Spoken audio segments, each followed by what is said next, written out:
आज जे प्रमाण वाढत चालले, कारण कुठेतरी मला असं वाटतं की सत्ताधारी जे आहेत किंवा सत्तेत असणारे जेव्हा ब्रिजभूषण सारख्या माणसाला पाठीशी घालतात किंवा गुजरातमध्ये जे बलात्कारी आहेत त्यांचा जेव्हा सत्कार करतात, पदयात्रा काढतात, जेव्हा कॉग्निझन्स घेतला जात नाही 2-2 दिवस, एका FIR दाखल केली जात नाही, जेव्हा महिलांचं ऐकलं गेलं जात नाही, पालकांचा 4 वर्षाच्या लहान मुलींना पण जर आपला समाज सोडत नसेल तर आपण कुठल्या नरकात चाललो आहे का, मला असं वाटतं.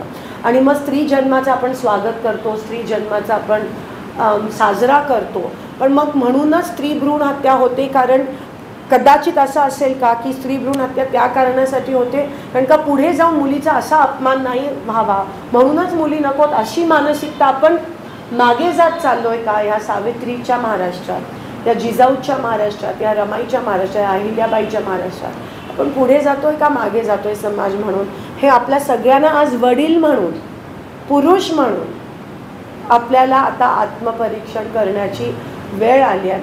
हे आपल्या हातात आहे.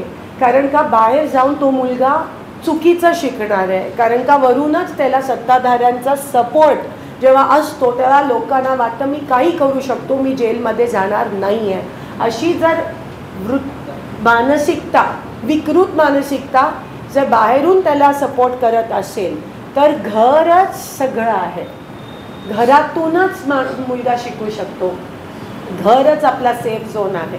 आणि तेवढीच एक तुमची बहीण म्हणून, खासदार वगैरे नाही दादा बनसोडे दादा, पण आज तुमची बहीण म्हणून, कारण का काही नाती विश्वासाची असतात आणि खासदार तुमच्यासमोर म्हणणं मला पटत नाही कारण का आपलं नातं जुनं आहे.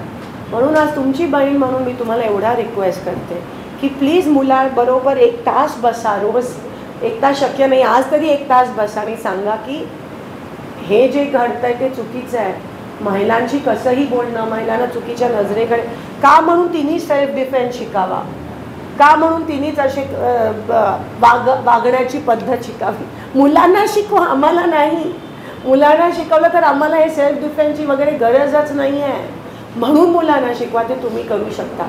कोणतेही टीचर, कोणतेही मंत्री, कोणतेही खासदार, आमदार तुमच्या घरात येऊन नाही शिकवू शकत तुमच्या मुलांना जेवढं तुमचा इम्पॅक्ट असतो. म्हणून एवढी मी विनंती करते, तुम्ही ह्या परिवर्तनात मला साथ द्याल अशी मी एक महिला, आज महिला खासदार आत्ता म्हणते, तुम्ही मला साथ द्याल एवढीच विनंती करते. आणि आज पत्रकार छायाचित्रकार दिन म्हणून आपण साजरा करतोय, त्यासोबत आपल्या माध्यमातून हा संदेश जर गेला, एका लहान मुलीचं चित्र जर तुम्ही फोटो घेऊन उद्या पेपरमध्ये छापलात आणि त्याला एक चांगलं कॅप्शन दिलं की बेटा पढाओ बेटी बचाओ, किंवा काही जसं मी म्हणाली फोटोज पॉवरफुल असतात, शब्द एवढे पॉवरफुल नसतात जेवढे तुमचे फोटो असतात. त्या फोटोमध्ये सगळं इमोशन येतं, भावना येतात. तेवढं जर आपण केलं, एक दिवसातून आठवड्यातून 1 दिवस जर आपण त्या मुलीसाठी डेडिकेट केला आणि त्या मुलाला मनात ते उमटवायचा त्या फोटोच्या माध्यमातून जर प्रयत्न केला.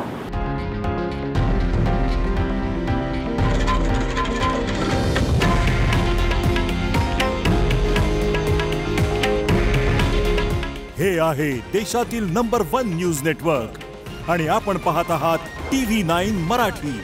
काळजी तुमची, हित महाराष्ट्राचं.